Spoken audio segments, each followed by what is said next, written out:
देख मैं द्वार पर खड़ा हुआ खटखटाता हूँ। यदि कोई मेरा शब्द सुनकर द्वार खोलेगा तो मैं उसके पास भीतर आकर उसके साथ भोजन करूंगा और वो मेरे साथ।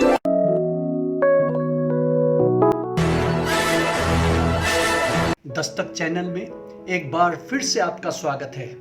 आज का शीर्षक है देश का इलाज। जी हाँ, आज सारा संसार इंतजार कर रहा है उस दवा की, उस इलाज की, और इसलिए परमेश्वर का वचन आज यिर्मयाह 33:6 के अनुसार इसमें ऐसा लिखा है, देख मैं इस नगर का इलाज करके इसके निवासियों को चंगा करूंगा और उन पर पूरी शांति और सच्चाई प्रकट करूंगा। यिर्मयाह 32:27 में यूं लिखा है, मैं तो सब प्राणियों का परमेश्वर यहोवा हूं, क्योंकि क्या मेरे लिए कोई काम कठिन है। यह वचन परमेश्वर के द्वारा यिर्मयाह के पास तब आया जब इज़राइल भारी विपत्ति से घिरा हुआ था। उनकी खिड़कियों से मृत्यु घरों में घुस रही थी, सड़कें सुनसान हो चुकी थी, शव असंख्य गिनती में खाद के समान पड़े थे। तब आगे ये विपत्ति और कैसे बढ़ी, 32:33 में लिखा है, विपत्ति एक जाति से दूसरी जाति में फैलती जा रही थी। 8:22 में लिखा है, अभी तक दवा नहीं बनी, इलाज नहीं आया, मेरे लोग चंगे नहीं हुए। क्या ऐसी हालत और परिस्थितियां आज हमें भी दिखाई दे रही हैं? क्या ये बीमारी एक देश से दूसरे देश में फैलती जा रही है? क्या प्रतिदिन मृत्यु के आंकड़े और शवों के ढेर बढ़ते जा रहे हैं? क्या बीमारी का अभी तक कोई इलाज नहीं आया? अगर आज ऐसे ही परिस्थिति है जैसी उस समय यिर्मयाह के समय थी, परमेश्वर का वचन यिर्मयाह के पास सीधे ये पहुंचता है, देख मैं इस नगर का इलाज करके उसके निवासियों को चंगा करूंगा, उन पर पूरी शांति और सच्चाई को प्रकट करूंगा। मैं तो सब प्राणियों का परमेश्वर यहोवा हूं, क्या मेरे लिए कोई काम कठिन है। सब प्राणियों का परमेश्वर हमें आश्वस्त करता है कि इस देश का इलाज परमेश्वर के पास है, चंगाई परमेश्वर के पास है। सब प्राणियों का परमेश्वर के लिए कोई काम कठिन नहीं, क्योंकि प्रभु हमारे जीवन में काम करना चाहता है। ऐसी बड़ी निराशा में जब दुनिया के पास आशा नहीं है, हम सब के लिए परमेश्वर के द्वारा यह आशा का संदेश है। परमेश्वर के पास इलाज है, परमेश्वर के पास चंगाई है। परमेश्वर के लोगों, परमेश्वर आपको चंगा करना चाहता है, वो शांति देना चाहता है, भारत को वो चंगा करना चाहता है, दुनिया को वो चंगा करना चाहता है और शांति देना चाहता है। आज देश के लोगों के लिए खुशखबरी और शुभ संदेश परमेश्वर के वचन के द्वारा है। परमेश्वर के वचन के सुनने वालों और परमेश्वर के वचन के मानने वालों, हताश ना हो, निराश ना हो, हिम्मत मत हारो, क्योंकि अब देश का इलाज संभव होगा, मानव तक चंगाई पहुंचेगी और परमेश्वर की शांति आएगी। इतिहास गवाह है, जब जब ऐसी विनाशकारी आपदा उदय हुई जो इंसान के वश से बाहर हो गई, तब तब परमेश्वर ने अपने प्रचारकों और अपने नबियों को, अपने दासों को आशा का संदेश सुनाने के लिए दुनिया के लोगों के पास भेजा और उनको विपत्ति से बचाकर देश को चंगा किया। ऐसा ही समय परमेश्वर ने अपने एक प्रचारक योना नबी को एक बड़े और उन्नत शहर नीनवे में अपना वचन सुनाने के लिए भेजा, जिस वचन में नीनवे के विनाश के लिए भविष्यवाणी थी, नीनवे के दंड के लिए भविष्यवाणी थी, नीनवे की तबाही के लिए भविष्यवाणी थी। योना ने नीनवे में परमेश्वर के वचन का प्रचार किया। वो गली गली और सारे शहर में घूमता प्रचार करता गया।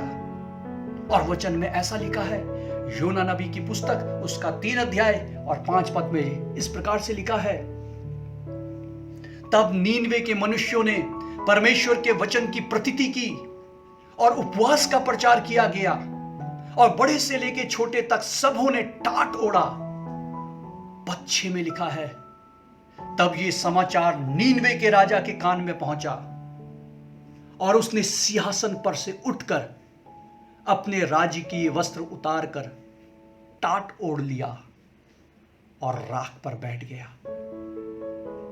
नीनवे दुष्टता से भरा हुआ नगर था, व्यभिचार और वासना की नगरी थी, हत्या, उपद्रव, छल और कुटिलता का बोलबाला था।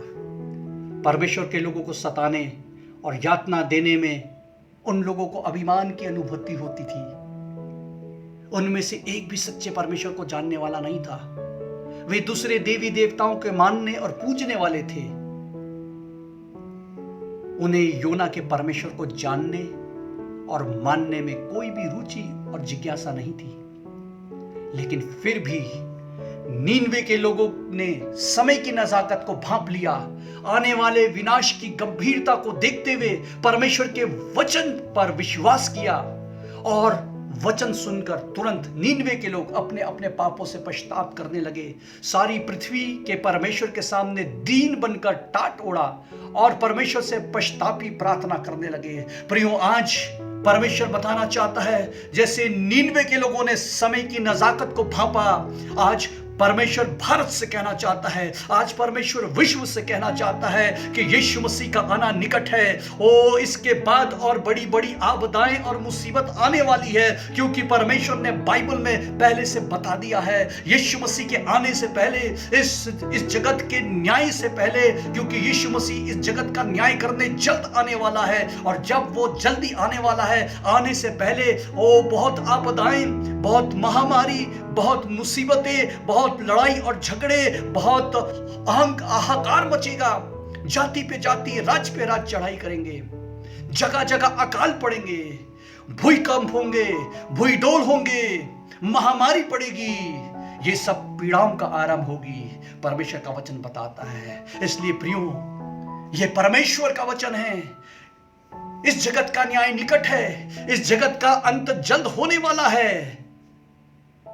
इसलिए ये महामारी, इसलिए ये संकेत हमें मिल रहे हैं। एक के बाद एक संकेत जो बाइबल में लिखे हैं वो पूरे हो रहे हैं। उन आपदाओं और विपदाओं को हम अपनी आंखों से देख रहे हैं। बाइबल के पढ़ने वाले, बाइबल के सुनने वाले जानते हैं इस बात को।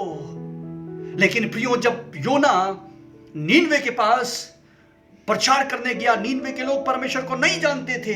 आज हो सकता है बहुत सारे लोग परमेश्वर के वचन को, बाइबल को नहीं पढ़ा, बाइबल को नहीं जानते। लेकिन प्रियो, समय की नजाकत को भांप लीजिए। नीनवे के लोगों ने, जो परमेश्वर को नहीं जानते थे, वो योना के परमेश्वर को नहीं जानते थे, वो बाइबल के परमेश्वर को नहीं जानते थे, लेकिन फिर भी उन्होंने विश्वास किया।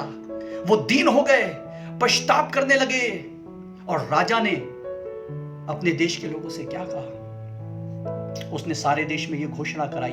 पद 8 में लिखा है, जब राजा ने सुना तो उसने कहा, सारे लोग टाट ओढ़े। उसने अपने देश के लोगों से कहा कि सब परमेश्वर के सामने टाट ओढ़कर दीन हो जाएं। और लिखा है, राजा ने कहा, वे योना के परमेश्वर के सामने दुहाई दें, चिल्ला चिल्ला के प्रार्थना करें, अपने कुमार्गों से फिरें और जो उपद्रव वे करते हैं उससे पश्चाताप करें। क्यों ना हम भी आज नीनवे के राजा के समान अपने गांव, अपने शहर और अपने देश को बचाने के लिए जीवित परमेश्वर के पास आ जाएं। परमेश्वर के वचनों पे विश्वास करें। परमेश्वर अपने दास और अपने प्रचारकों को जो हमारे देशों में भेजता है, वो हमारे गांव में भेजता है, वो हमारे गलियारों में भेजता है, ताकि देश का नाश ना हो जाए, ताकि देश विनाश से बच जाए, ताकि देश महामारी से बच जाए। इसलिए प्रियो, परमेश्वर के प्रचारकों और परमेश्वर के दासों का आदर करें, उनकी सुने, क्योंकि आपदा और मुसीबत, ये महामारी, इससे हम सब त्रास्त हो चुके हैं, घिर चुके हैं। परमेश्वर हमारे जिंदगी में कुछ करने वाला है। परमेश्वर अपना अनुग्रह भेजने वाला है। योना के परमेश्वर को जाने, अपनी अपनी बुराइयों से पश्चाताप करें और एक दूसरे को पश्चाताप करने के लिए प्रोत्साहित करें और अपने परमेश्वर के सामने दीन बनकर प्रार्थना का आह्वान करें। आज चर्च और कलीसिया की सबसे बड़ी जिम्मेदारी यही है कि वो स्वयं दीन होकर अपने देश के लिए गिड़गिड़ाएं, भारत देश के लिए प्रार्थना करें, अपने देश के लोगों के लिए प्रार्थना करें, इस दुनिया के लिए पश्चातापी प्रार्थना करें और दूसरों को भी परमेश्वर के वचन से अवगत कराएं। एक दूसरे को पापों की क्षमा और पश्चाताप करने के लिए उनको प्रोत्साहित करें, उनको संदेश बताएं कि बाइबल का परमेश्वर महामारी के बीच ये कहना चाहता है, देश में इलाज आने के लिए, देश में चंगाई आने के लिए पश्चाताप की घोषणा करें। यही जिम्मेदारी आज गांव, प्रांत और देश के प्रमुख लोग, देश के लीडर्स की भी है, जो शायद बाइबल के परमेश्वर पर ना तो विश्वास करते हैं ना उसको जानते हैं। लेकिन जब ये वचन आया, जब ये वचन सुने, हर एक को परमेश्वर के सामने दीन होकर के पश्चाताप करने के लिए, बुरे मार्गों से फिरने के लिए नीनवे के राजा के समान कहें, आओ हम स्वर्ग के परमेश्वर के सामने दीन हो जाएं, अपने बुरे मार्गों से फिरें, अपने बुरे मार्गों को छोड़ें और पश्चाताप करें। नीनवे के लोगों ने उपवास के साथ अपने पापों से पश्चाताप किया, अपने पापों से मन फिराया, अपनी बुराइयों और दुष्टता को छोड़ दिया और परमेश्वर से चिल्ला चिल्ला कर प्रार्थना करके दुहाई दी। तब क्या हुआ? सच्चे पश्चाताप का परिणाम क्या होता है? योना 3:10 में लिखा है, जब परमेश्वर ने उनके कामों को देखा कि वे कुमार्ग से फिर रहे हैं और अपनी बुराइयों को छोड़ रहे हैं, तब परमेश्वर ने उनके पाप को क्षमा करके आने वाले दंड और आने वाले महाविनाश की हानि को टाल दिया। नीनवे महाविनाश की मार से बच गया, परमेश्वर की दया, परमेश्वर के अनुग्रह को प्राप्त किया। क्या आज परमेश्वर भारत के लोगों को देखकर नीनवे के समान ये कह सकेगा कि भारत के लोग परमेश्वर के द्वारा भेजे गए दासों और प्रचारकों के वचन पर विश्वास करने लगे हैं, वे अपने कुमार्गों से फिर रहे हैं, अपने पापों से पश्चाताप कर रहे हैं, अपनी बुराइयों को छोड़ रहे हैं, आपसी मतभेद और नफरत को मिटा रहे हैं। भारत के लोग धोखा और बेईमानी से तौबा कर रहे हैं, व्यभिचार और वासना से फिर रहे हैं। भारत के लोग दीन होकर मन फिरा रहे हैं और परमेश्वर के पास आ रहे हैं। क्या सचमुच परमेश्वर भारत के लिए ऐसा देख पाएगा? यदि ऐसा हुआ तो क्या होगा? परमेश्वर ऐसा देखकर अवश्य है कि भारत के लिए एक बड़ा कार्य करेगा। तो परमेश्वर भारत देश के लोगों के पापों को भी क्षमा करेगा, भारत के ऊपर भी अपनी दया बरसाएगा और महाविनाश और महामारी से भारत की रक्षा करेगा, भारत देश को बचाएगा, भारत देश को शांति देगा। बाइबल बताती है कि परमेश्वर केवल योना और योना के लोगों अर्थात इजराइलियों का ही परमेश्वर नहीं, वो तो समस्त प्राणियों का परमेश्वर है। प्रियो, यही बाइबल की यूनिकनेस है। हमारा परमेश्वर किसी एक जाति और धर्म का परमेश्वर नहीं, हमारा परमेश्वर केवल एक देश का परमेश्वर नहीं, वो सारे प्राणियों का परमेश्वर है। इसलिए वो केवल योना और इजराइलियों से ही प्रेम नहीं करता।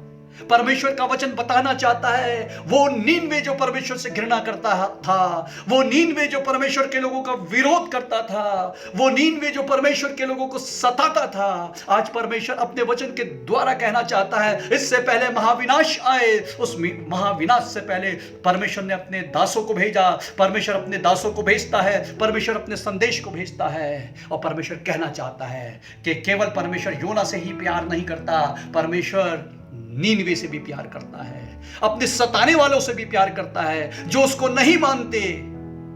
और यहां तक उसका प्रेम उन लोगों के लिए भी है जो उसके प्रचारकों और लोगों को सताते हैं। चाहे हमारे देश में और इस दुनिया में ऐसे कई लोग होंगे जो प्रभु यीशु मसीह का विरोध करते हैं और यीशु मसीह को नहीं मानते हैं, लेकिन सारे जगत का स्वामी प्रभु यीशु मसीह ये कहना चाहता है, वो इज़राइल से भी प्यार करता है और वो नीनवे से भी प्यार करता है, वो अपने लोगों से भी प्यार करता है, वो अपने विरोधियों से भी प्यार करता है। तभी उसने अपने विरोधियों और दुश्मनों के लिए प्रियो प्रभु यीशु मसीह ने, जब उसके दुश्मन उसको यातना दे रहे थे, निर्दयता से यीशु मसीह की जान ले रहे थे, क्रूस पर उसके हाथों और पैरों में कीले ठोकी थी, सिर पर कांटों का मुकुट पहनाया था, पसली में भाला मारा, कोड़ों और कीलों से उसको लहूलुहान किया। प्रभु यीशु मसीह ने मरते मरते उनके लिए ऐसी प्रार्थना की और कहा, हे पिता, इन्हें क्षमा कर, क्योंकि ये नहीं जानते कि ये क्या कर रहे हैं। उस दिन अनेक विरोधियों को, अनेक यीशु मसीह के सताने वालों को, अनेक यीशु मसीह से घृणा करने वालों पर उनके दिलों में परमेश्वर का प्रेम देखकर उनके दिलों से नफरत दूर हो गई।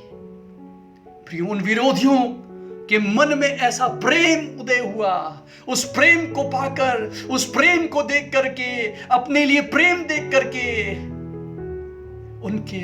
उन्होंने नफरत को अपने दिलों से निकाल फेंका। प्रियो, अहंकार और स्वार्थ को तोड़कर दीनता से उनका हृदय पसीज गया।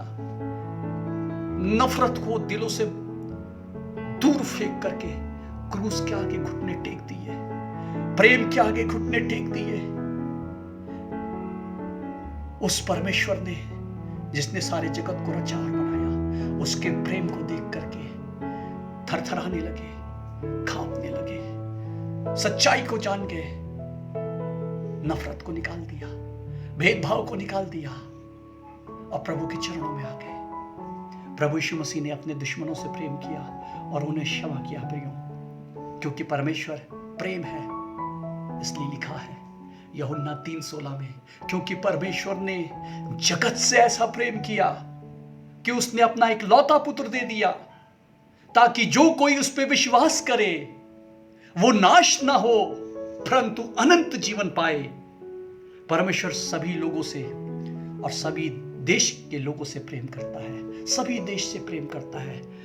परमेश्वर का प्रेम का एक और उदाहरण हम देखते हैं, जब क्रूस पर एक अपराधी यीशु मसीह के साथ क्रूस पर चढ़ाया गया था और उसने अपने पापों से मन फिराकर यीशु मसीह से पापों की क्षमा याचना गिड़गिड़ा कर करी, क्षमा प्रार्थना गिड़गिड़ा कर करी और मन से यीशु मसीह पे विश्वास किया।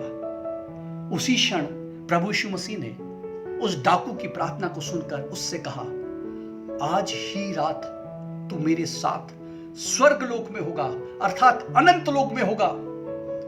जब एक मानव सच्चाई से पछताव करके मन फिराता है तो हमारा सृष्टिकर्ता परमेश्वर, हम सब का उद्धार करता, उसी क्षण हमारे पाप क्षमा करता है और हमें विनाश लोक से बचा लेता है, हमें अनंत लोक में प्रवेश कराता है, हमारी जिंदगी को उस नरक के अग्निकुंड से बचा करके अनंत जीवन में प्रवेश कराता है। प्रियो, इसलिए लिखा है, जो कोई यीशु मसीह पे विश्वास करेगा वो नाश नहीं होगा परंतु अनंत जीवन पाएगा। प्रियो, मृत्यु के पश्चात या तो हम विनाश लोक में जाते हैं, जहां की अग्नि कभी नहीं बुझती और जहां का कीड़ा कभी नहीं मरता, वहां पे हमेशा हमेशा की पीड़ा है। प्रियो, आत्मा जब एक बार वहां जाएगी तो वो जल के भस्म नहीं होगी, क्योंकि आत्मा अमर है।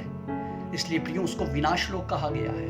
यह आग और गंधक से जलने वाली झील है। ये शैतान, दुष्ट और अंधकार के काम करने वाले लोगों के लिए परमेश्वर ने शैतान के लिए बनाई है, उसने लोगों के लिए नहीं बनाई। लेकिन प्रियो, शैतान भरमाने वाला है, वो हमें पाप करा करके, परमेश्वर से दूर करा के हमें उस नरक के अग्निकुंड में, जहां पे वो खुद जा रहा है, वो अकेला नहीं जाना चाहता।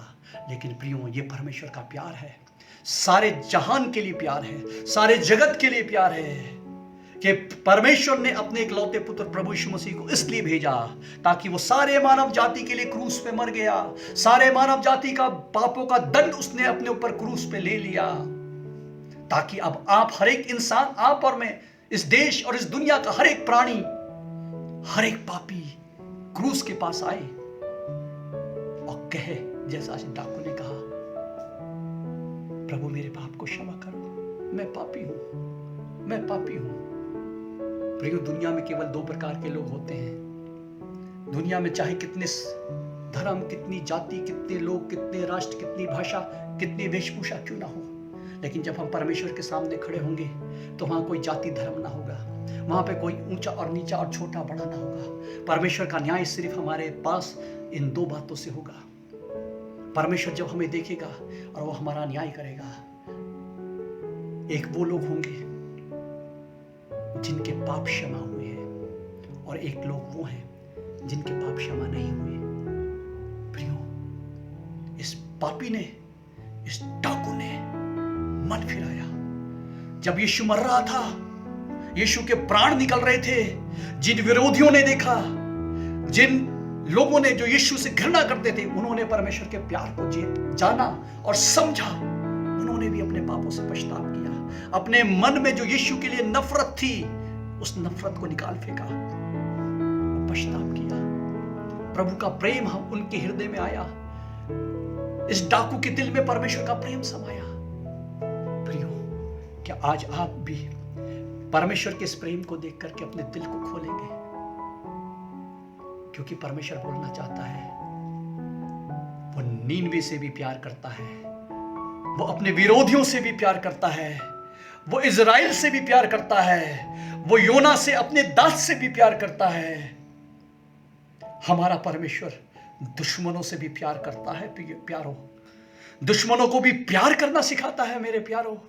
वो नफरत को इस दुनिया से मिटाना चाहता है और इसलिए उसने लिखा है, बुराई से ना हारो, लेकिन बुराई को भलाई से जीत लो, नफरत को प्यार से जीत लो। इस दुनिया में नफरत बहुत फैल चुकी है, इस दुनिया में बुराई बहुत फैल चुकी है। जब तक परमेश्वर का प्यार, सच्चे परमेश्वर का प्यार हमारी जिंदगी में नहीं आएगा, नफरत नहीं मिटेगी। आज प्रभु चाहता है हम भी अपने दिल को खोलें कि परमेश्वर के प्यार से भर जाएं। सूली पे जो परमेश्वर ने अपने प्यार को प्रकट किया है कि उसका प्यार कितना अतुल्य है, वो परमेश्वर का प्यार कितना अनूठा है। वो अपने सताने वालों के लिए प्रार्थना कर रहा है, प्रभु इन्हें क्षमा कर दे। वो सताने वालों के लिए गुहार कर रहा है, उनकी सलामती के लिए प्रार्थना कर रहा है, वो उनके बचाव के लिए प्रार्थना कर रहा है। वो सारे जगत के पापों के लिए, पापियों को बचाने के लिए अपने प्राण दे रहा है, अपना खून बहा रहा है, ताकि अब से इंसान ना मरे। अब से इंसान पापों के दंड और बोझ और नफरत में जो जी रहा है, उस जिंदगी को, वो दोजख की जिंदगी है, वो नरक की जिंदगी है, वो विनाश की जिंदगी है, उससे छुटकारा पाए, पश्चाताप करे। क्योंकि परमेश्वर सारे जगत से प्यार करता है प्रियो, और जो उसके अनुयायी हैं वो भी हर एक दूसरे से प्यार करते हैं। वो अपने सताने वालों के लिए प्रार्थना करते हैं, वो अपने विरोधियों के लिए प्रार्थना करते हैं, उनसे प्रेम करते हैं। ये यीशु मसीह ने सिखाया। जब परमेश्वर का प्रेम आता है तो प्रियो, हमारे जीवन से नफरत दूर होती है, हेट्रेड दूर होती है। हर एक हमें अपना भाई दिखता है, हर एक भाषा में हमें अपना भाई दिखता है, हर एक देश के लोगों में हमें परमेश्वर की पहचान दिखती है, एक इंसानियत दिखती है, उसमें अपनापन दिखता है। और जब प्रियो परमेश्वर हमारी जिंदगी में नहीं होता तो हमें हर एक में दुश्मन दिखाई देता है, हर एक में विरोधी दिखाई देता है, हर एक में हमारा शत्रु दिखाई देता है।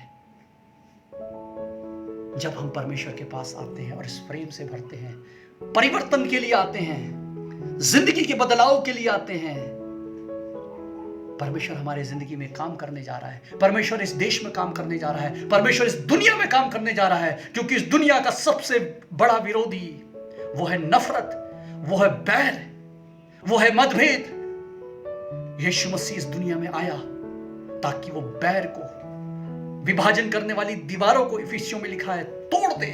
उसने क्रूस पे तोड़ दिया। भाई और भाई जो आपस में बैर करते हैं, एक जाति दूसरी जाति से बैर करते हैं, यीशु मसीह ने लिखा है, इफिसियों में लिखा है कि उसने बैर और विभाजित करने वाली दीवारों को तोड़ करके दोनों को मेल मिलाप के लिए एक कर दिया है। प्रियो, चंगाई आने से पहले पछतावा आएगा, चंगाई आने से पहले सच्चाई से मन फिराव आएगा। यदि आज आप भी परमेश्वर के इन वचनों पर विश्वास करते हैं, देख मैं इस नगर का इलाज करके इसके निवासियों को चंगा करूंगा, और उन पर पूरी शांति और सच्चाई प्रकट करूंगा, तो परमेश्वर के सामने नीनवे के समान दीन होने के लिए तैयार हो जाएं। अपने पापों से मन फिराने के लिए, अपने पापों से पश्चाताप करने के लिए तैयार हो जाएं प्रियो, अगर आप विश्वास करते हैं और आपका विश्वास है। परमेश्वर आपसे बातचीत कर रहा है, परमेश्वर आपसे बोल रहा है, तो आप भी मेरे साथ ये प्रार्थना करें। अपनी आंखों को बंद करें और आज की प्रार्थना प्रियो हम पश्चाताप ही प्रार्थना करेंगे। अपनी आंखों को बंद करके अपने सरों को झुकाएं और परमेश्वर से मेरे पीछे पीछे ऐसा कहें, प्रभु यीशु मसीह, मैं आज तेरे प्रेम को समझा हूं। तू मुझसे प्रेम करता है, तू मुझ पापी से प्रेम करता है। तू पापियों को नाश करने नहीं, तू पापियों को माफ करने आया, और मैं भी एक पापी हूं। इसलिए आज मैं अपने पापों से मन फिराता हूं। आज मैं अपने पापों और बुराइयों को छोड़ता हूं। यीशु मसीह, आप मुझे क्षमा करें, जैसे आपने डाकू को क्षमा किया। मुझे भी मेरे पापों से छुटकारा दें और अपने लहू से मेरे पापों को धो दें, क्योंकि तेरे वचन में लिखा है कि यीशु मसीह का लहू हमें सब पापों से शुद्ध करता है। प्रभु यीशु मसीह, मैं विश्वास करता हूं कि आप मेरे पापों के लिए क्रूस पर मारे गए, आप मेरे पापों के लिए गाड़े गए, आप मेरे पापों के लिए तीसरे दिन मुर्दों में से जी उठे और संसार का न्याय करने के लिए जल्द बादलों पर आने वाले हैं। मैं ये विश्वास करता हूं प्रभु, आज मैं चाहता हूं आप मेरे जीवन की गंदगी को निकालकर मेरे पापों से मुझे छुटकारा देकर मुझे पापों से माफी दें और मेरे हृदय में आप विराजें। प्रभु, मैं अपने हृदय में आपको आमंत्रित करता हूं। यीशु मसीह, मैं अपने हृदय में आपको निमंत्रण देता हूं। प्रभु, मेरे जीवन में आ जाइए और मुझे अपने प्यार से भर दीजिए। प्यार से जीना सिखाइए, अपने पद चिन्हों पे चलना सिखाइए। प्रभु, आज से मैं अपना जीवन तुझे सौंपता हूं, तू मेरे जीवन में आ। प्रभु यीशु मसीह, मुझ पर और मेरे देश पर दया कीजिए और मुझे और मेरे देश के लोगों को बचाइए। मेरे देश के पापों को भी क्षमा कर दीजिए प्रभु यीशु मसीह, अपनी शांति और अपना अनुग्रह मेरे देश के ऊपर दे दीजिए और इस बड़ी बीमारी से छुटकारा दे दीजिए। मेरे देश को इस बड़ी बीमारी से, महामारी से छुटकारा दे दीजिए, जैसे आपने नीनवे को महाविनाश से बचाया है। प्यारे यीशु मसीह, आज मेरे देश को, मेरे भारतवर्ष को भी और मेरे भारतवर्ष के हर एक लोगों को बुराइयों से बचा करके, इस महामारी से बचा करके प्रभु छुटकारा दे दीजिए। हमारे पाप क्षमा कर दीजिए, इस दुनिया के पाप को क्षमा कर दीजिए, इस दुनिया से नफरत को, इस दुनिया से इस महामारी को प्रभु मिटा दीजिए। तू जल्द आने वाला है और हमें न्याय अपना अपना चुकाना है। प्रभु, हमें सच्चे रास्ते पे चलने के लिए स्वर्ग से अपनी सामर्थ दीजिए। ये प्रार्थना अपने उद्धारकर्ता प्रभु यीशु मसीह के नाम से हम मांगते हैं, आमीन। आशा करते हैं कि परमेश्वर के इन वचनों ने आपके दिल पर दस्तक दी है। अतः आप इस वीडियो को लाइक, शेयर और सब्सक्राइब करें। बेल आइकन दबाना ज़रूर याद रखें। अपने कमेंट्स और प्रार्थना निवेदन हमें अवश्य भेजें, जिससे हम आपके लिए प्रार्थना कर सकें। बहुत बहुत धन्यवाद।